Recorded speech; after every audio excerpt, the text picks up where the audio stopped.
Sudah rutin sholat tahajud, alhamdulillah. Sholat istikharah hampir 2 tahun. Wah, hebat.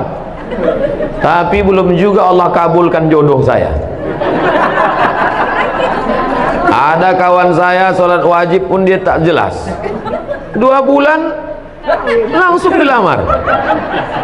Pertanyaannya, di mana kekurangan saya, Pak Ustaz? Ini bukan bertanya, curhat ini. Allah itu kalau ngasih menurut kemauan kita, menurut kemauan dia. Kemauan dia. Allah itu ngasih menurut selera kita atau selera dia.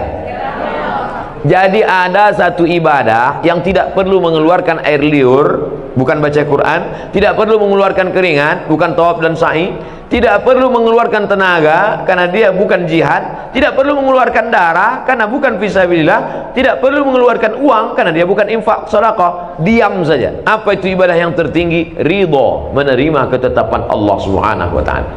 Sulitkah bagi Allah mempertemukan engkau? Mudah saja. Man from Mars, woman from Venus. Laki-laki dari planet Mars, perempuan dari planet Venus bisa pula bertemu di dunia. Cobalah tanya ibu sama bapak nih, semua punya cerita, bisa manusia ini banyak, tak sama ceritanya. Pak, ya, gimana bapak cerita sama ibu? Tak usahlah Ustaz tanya, kenapa? Salah sambung dulu Pak Ustaz. Bu, gimana cerita sama bapak? Ada saja skenario Allah membuat cerita yang luar biasa. Ada yang salah bertamu, ada yang nengok kakaknya nampak adiknya, macam-macam cerita itu. Oleh sebab itu saudaraku, sesungguhnya ada rencana Allah yang lebih indah. Tapi setelah usaha, ikhtiar. Itulah gunanya silaturahim, berkenalan. Ustaz Somad, ada tak stok? Ada saya. Banyak jamaah-jamaah kita. Ada laki-laki yang bingung mencari perempuan, ada perempuan yang bingung mencari laki-laki, dijumpakan sama Ustaz. Tapi Ustaz itu bukan mak comblang. Jumpa, Ustaz, kenalkan saya sama anak Pak Haji itu Pak Ustaz. Bisa? Datang kau nanti ke rumahnya ya? Iya. Tapi perempuan itu tak tahu. Karena kalau perempuan itu tahu dia mau ditengok, tebal bedaknya tak sama macam kemarin. Nanti disuruh bapak tulang bawa air. Anak, bawakan dulu air teh manis tamu kita. Keluar dia dari kamar kan.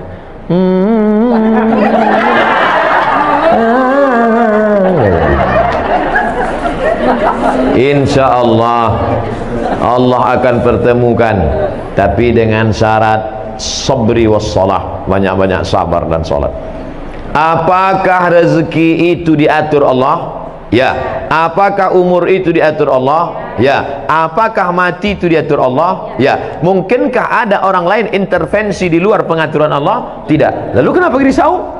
Itu bukan pertanyaan saya, itu pertanyaan Ibrahim bin Adham tentang orang yang ragu, risau. Ditanya Ibrahim bin Adham, apakah rezeki diatur Allah? Betul. Apakah umur diatur Allah? Iya. Apakah pertemuan diatur Allah? Iya. Adakah intervensi di luar selain kuasa Allah? Tak ada. Kenapa engkau risau? Iya juga ya. Apakah salat yang ditinggalkan saat haid mesti diqadha? Hadisnya riwayat Aisyah, kunna nu'maru biqadha'is shaum wa lam nu'mar biqadha'is shalah. Kami disuruh mengganti puasa tapi tak disuruh mengganti salat. Kunna di situ kami yang ngomong Aisyah. Kalau Aisyah ngomong kami, laki-laki apa perempuan? Kami perempuan disuruh mengqadha puasa. Adapun salat yang tinggal ketika dalam masa menstruasi tidak diqadha, tak diganti. Saya selalu bangun salat tahajud tapi seringkali tertidur di tengah salat sehingga lupa rakaat ataupun bacaan. Tapi saya selalu berusaha untuk bangun Pak Ustaz. Apakah salat saya diterima Allah Subhanahu wa taala? Orang yang wajib sholat itu baligh, berakal. Ada yang baligh tapi tak berakal, maka ini termasuk tak berakal, karena akalnya hilang. Orang yang akal hilang itu 3: anin naim hatta yastayqiz, orang tidur sampai bangun; anis sabi hatta yahtalim, anak kecil sampai akil baligh; anil majnun hatta yafiq, orang gila sampai sembuh.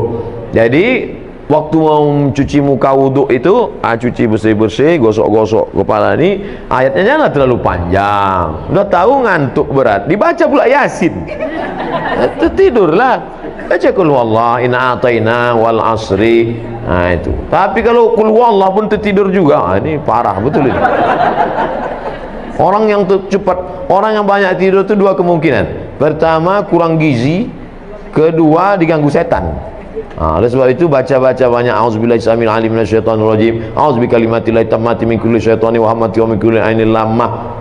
Untuk gizi banyak-banyak makan minyak ikan. Banyak-banyak minum madu. Saya seorang bapak yang meninggal lebih dulu, maka istri menerima 1/8 hak istri sebagai istri almarhum. Harta bapak 1 miliar. Bapak meninggal lebih dulu. Meninggal bapak, maka ibu mendapat 125 juta 1/8. 875 dibagi kepada anak-anak yang lain ahli waris. Anak laki-laki 2 kali bagian anak perempuan. Setelah itu anak lelaki almarhum meninggal. Apakah ibu dari anak laki-laki tersebut tetap mendapat 1/8?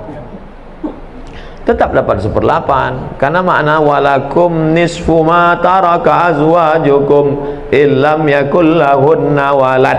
Kamu dapat 1/8, walakum nisfu, kamu dapat setengah kalau istrimu tak ada anak. Fa in kana lahunna waladun, kalau dia melahirkan anak, falakumur rubu', kamu dapat 1/4. Walakumur rubu' illam yakul lahunna illam yakul lakum walad, kamu dapat 1/4 kalau tak ada anak. In kana lakum waladun, kalau ada anak, falahunna sumunu, kamu dapat 1/8.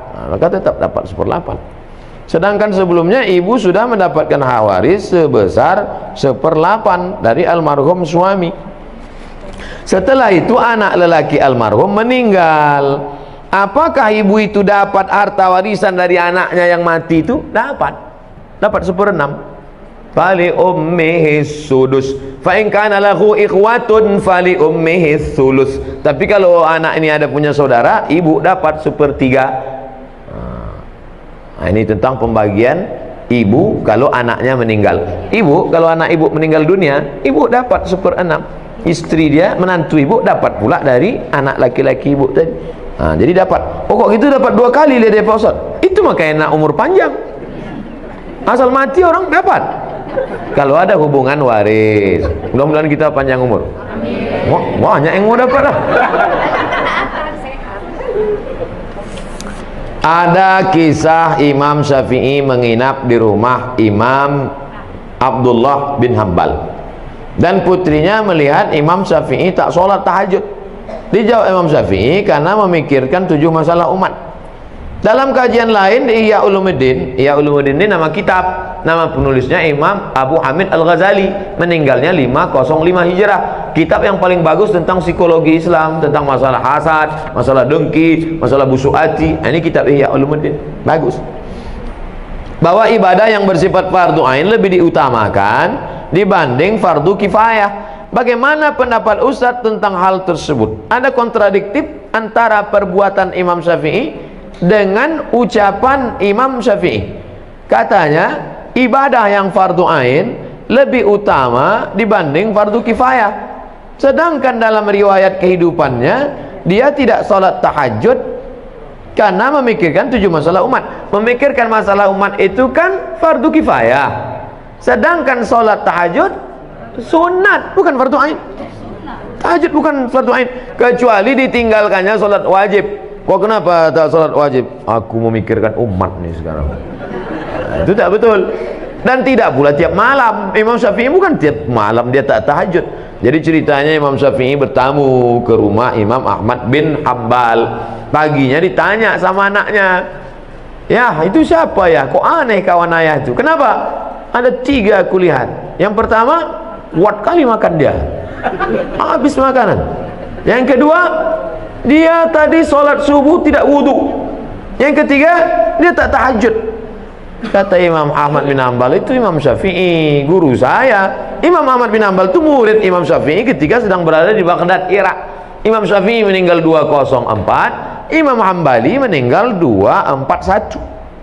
Ingat, ada 2 angka yang mirip, 204, 241.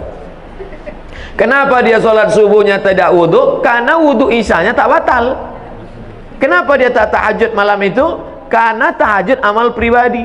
Sedangkan ada amal mengalir setelah mati, yaitu amal jariah nulis buku. Tahajud kalau kita buat untuk kita sendiri, mati kita putus. Tapi kalau nulis buku, tapi jangan tiap malam nulis tak tahajud, sekali-sekali. Yang ketiga, kenapa makannya banyak? Karena makanan orang beriman itu obat. Nah, bapak ibu kalau banyak tadi makan, mana tahu ditanya, kok banyak kali makan?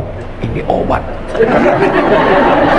Cuman kadang orang yang tiga cerita ini, yang satu itu aja ingat dia, yang dua itu tak ingat.